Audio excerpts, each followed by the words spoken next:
देश के विकास का रास्ता गांव की गलियों से होकर ही गुजरता है, मगर तमाम दावों, वादों और योजनाओं के बावजूद अगर गांव की तरफ विकास अपना रुख नहीं कर पाया है, जिससे तरक्की का रास्ता और गुलजार हो सके। सरकार बनाने में ग्रामीणों का विशेष योगदान होता है, लेकिन चुनाव के बाद गांव की तरफ शायद ही कोई जनप्रतिनिधि रुख करता हो। चुनाव जीतने के बाद वह पूरे 5 साल तक उसे भूल जाते हैं और कुछ विरले होते हैं जो अपने क्षेत्र में लगातार संपर्क बनाए रखते हैं। देखिए हमारी खास रिपोर्ट। आपको बताते चले कि संत कबीर नगर जनपद के विकासखंड बेलहर कला के ग्राम पंचायत सोनारा गुमान राय के ग्राम प्रधान धनुषधारी यादव के नेतृत्व में ग्राम सभा का एक प्रतिनिधि मंडल जिलाधिकारी कार्यालय पर प्रदर्शन करते हुए एक शिकायती पत्र सौंपा। लोगों का आरोप है कि अपात्रों को आवास आवंटन के साथ साथ सामुदायिक शौचालय का कार्य पूरा नहीं किया गया। पंचायत भवन का कार्य आज भी अपूर्ण है। इंडिया मार्का हैंडपंप रिवोर का भुगतान पूर्व प्रधान व सचिव द्वारा कर लिया गया है, लेकिन सभी कार्य अपूर्ण है। वहीं अब पात्रों को प्रधानमंत्री आवास योजना व राशन कार्ड बनाए जाने के भी आरोप लगाए हैं। नहीं सर, पानी तो एकदम खराब आ रहा है सर जी। कब से खराब आ रहा है? अरे करीबन 1 साल 1.5 साल से पानी खराब आ रहा है। तो क्या इसकी मरम्मत कभी हुआ कि नहीं हुआ? कभी नहीं हुआ। ये चौकी आप देख ही रहे हैं, चौकी एकदम खराब हो गया है।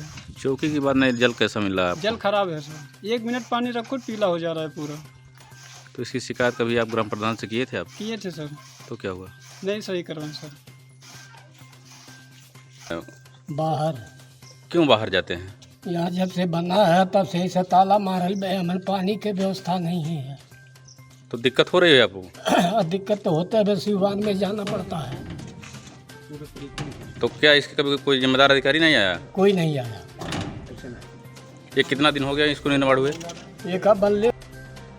जब इस खबर की तहकीकात करने के लिए हमारी टीम गांव में जा पहुंची तो पिछले 5 वर्षों में कराए हुए कार्यों की सच्चाई कुछ और ही बयां कर रही है। यहाँ के लोगों को जनप्रतिनिधियों व सरकार के जिम्मेदार अधिकारियों द्वारा अभी तक मूलभूत सुविधाओं से काफी दूर रखा गया है। ग्राम पंचायत की बदहाल स्थिति पर ग्रामीणों ने कहा कि 2 सफाई कर्मियों की तैनाती है, लेकिन कभी वह आते हैं और कभी नहीं आते। नालियां जाम पड़ी हुई हैं, जिससे सड़क पर जल जमाव की स्थिति बनी हुई है। वहीं नवनिर्वाचित ग्राम प्रधान ने अपने ही सचिव पर आरोप लगाते हुए कहा कि जिम्मेदार अधिकारी व पूर्व प्रधान कागजों में विकास की गंगा बहते हुए ग्राम पंचायत के विकास के लिए आए हुए सरकारी धन का बंदरबाट किया गया। विगत 5 वर्षों में कोई भी जिम्मेदार अधिकारी गांव के निरीक्षण तक करना उचित नहीं समझा। इस कारण गांव पंचायत स्थिति बद से बदतर बनी हुई है। कचड़े से सैलाब क्या मामला है? सफाई कर्मी नहीं आ रहे हो। कब से नहीं आ रहे हैं? अब हम बता रहे 5 साल हो गया, लमसम 1 महीना 2 महीना में आते हैं, कभी कभी ऐसे ही घूम करके चले जाते हैं। काम उनका कुछ नहीं है, ये आप समझ लीजिए। तनख्वाह उठाता है सरकार से। कौन सचिव है आपके वहाँ? अब हमारे सचिव के बारे में हमको जानकारी नहीं है बाबू। ब्लॉक कौन सा पड़ता है? ब्लॉक अपना गलहर। कोई अधिकारी आते हैं कभी? कोई अधिकारी कभी नहीं आया है। सेक्रेटरी आते हैं चले जाते हैं सर। सेक्रेटरी आते हैं और देख करके चले जाते हैं। तो जो सेक्रेटरी आते हैं उन्हीं का नाम तो पूछा गया आपसे? तो वो सेक्रेटरी आपके क्या नाम है? है हमारे विगत 5 साल में गांव हमारा ऐसा हो गया है कि शायद पूरे भारतवर्ष में इतना गंदा गांव कोई नहीं मिले। गांठ भर बात पूरे बीचों बीच सड़क में है और इतना सब पैसा सरकार दे रही है, लेकिन उसका दुरुपयोग हो रहा है। दुरुपयोग होने के नाते विकास की किरण नहीं फैल पा रही है। किसको जिम्मेदार मानते हैं? और राशन कार्ड अपात्रों का बना हुआ है, उसमें जो अपात्र हैं उनका नाम निकाला जाए। जो पात्र भटक रहे हैं राशन के लिए, खरीद करके खाते हैं, उनका राशन कार्ड बनाया जाए। नल जो रिवोर हुआ है उसमें जो पूरी तरह से घोटाला है। किसी नल का चौकी नहीं बना है, वहीं पुराना पाइप डाल दिया गया है। नल का पानी पीला आ रहा है। इस साल भर में 36,500 रुपया नल पर खारिज है, लेकिन नल भ्रष्ट हो जा रहा है। तो हम बनवाएंगे तो हमारे ऊपर रिकवरी आएगा। ये सब तमाम समस्याएं ग्राम पंचायत की हमारे हैं, जिसको देखना ज़मीनी स्तर पर जरूरी है। इसका भौतिक सत्यापन होना चाहिए।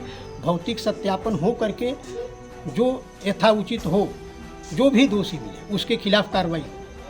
मैं जब से चार्ज लिया हूँ, मेरा जब से डोंगल चल रहा है, मेरे द्वारा अगर किसी प्रकार की वित्तीय अनियमितता पाई जाती है तो मेरे ऊपर भी कार्रवाई की जाए। इसमें दोषी किसको माना जाए? इसमें दोषी किसको माना जाए? जो अनियमितता आपके गांव में हुआ है, जो भ्रष्टाचार हुआ है, क्या कौन दोषी है? अब उसके लिए जो पूर्व प्रधान, ग्राम विकास अधिकारी, यही दोनों लोग दोषी होंगे, या जब से जो प्रशासक नियुक्त थे। अब देखना पड़ेगा हमको खाते का स्टेटमेंट निकाल करके कि क्या हुआ है। अभी तो हम स्टेटमेंट नहीं ले पाए हैं, हमको सिक्योरिटी साहब पूरा डाटा नहीं दे रहे हैं। क्या मांग करते हैं आप? हमारा मांग है कि पूरा जो डाटा निकलवाया जाए, कितना भुगतान हुआ है, किस मद में हुआ है, सभी तथ्यों की जांच हो। लगभग कितने का घोटाला हुआ होगा? हैं? लगभग कितने का घोटाला हुआ होगा? 5 साल का। कितने का घोटाला आपके गांव में हुआ होगा लगभग में कुछ बताएं? अभी तो देखना पड़ेगा, डाटा से ही सही डाटा पेश कर मिलेगा। जब तक डाटा नहीं मिलता हो, इससे अंदाजिए आप शौचालय आप लोग देख लीजिए, मानक विहीन शौचालय बना हुआ है, सामुदायिक शौचालय हमारे वहाँ। अभी देखिए इतना उत्तर प्रदेश गवर्नमेंट पंचायत भवन पर इतना जो फोकस की है, लेकिन पंचायत भवन हमारा अधूरा पड़ा हुआ है, वैसे पड़ा हुआ है। कार्यक्रम है।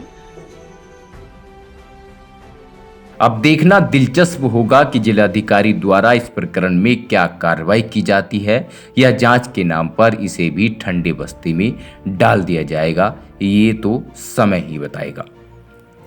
समाचार इंडिया के लिए विनोद कुमार की रिपोर्ट। यूपी के बदायूं में भाजपा नेता व उनके भतीजे की बेरहमी से हत्या करने का सनसनीखेज मामला सामने आया है। पुलिस ने शवों को कब्जे में लेकर पोस्टमार्टम के लिए भेज दिया और जांच में जुट चुकी है। हालांकि 2 लोगों की गिरफ्तारी कर ली गई है। घटना से इलाके में हड़कंप मचा हुआ है, वहीं परिजनों का रो रो कर बुरा हाल हो गया है। देखिए रिपोर्ट। जानकारी के लिए आपको बता दें, जनपद बदायूं के इस्लाम नगर थाना क्षेत्र में चुनावी रंजिश के चलते आज भाजपा सैनिक प्रकोष्ठ के मंडल अध्यक्ष पूर्व सैनिक आर्यन उर्फ बबलू व उनके भतीजे गौरव की हत्यारों ने बेरहमी से हत्या कर दी और फरार हो गए।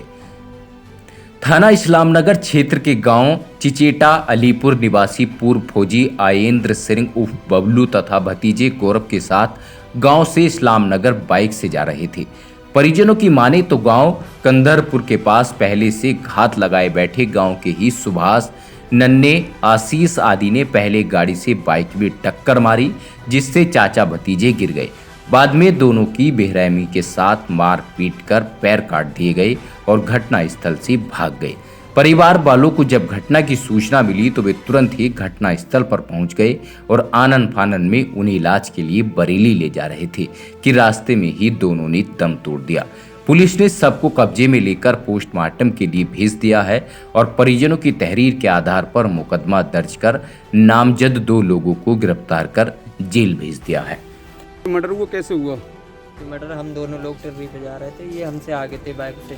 आर्येंद्र जी? आर्येंद्र पाल से। और इनके साथ कौन था? इनके साथ इनका भतीजा था, एक चचेरा जी। उसके ऊपर और इनके ऊपर 2 बार तो पहले गाड़ी चढ़ाई और उसके बाद एक धारदार हथियार था, ये हथियार नहीं पहचान पाया, वो इनके हाथ काटे। जो थे वो हत्यारे के, उन आपको पहचान लिया आपने? जी, मैंने। कौन कौन थे?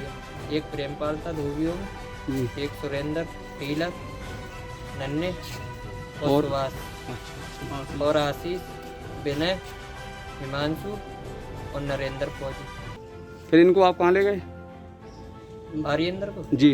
इनको हम पहले इस्लामनगर ले गए थे, उसके बाद हम इन्हें बरेली ले गए। जी।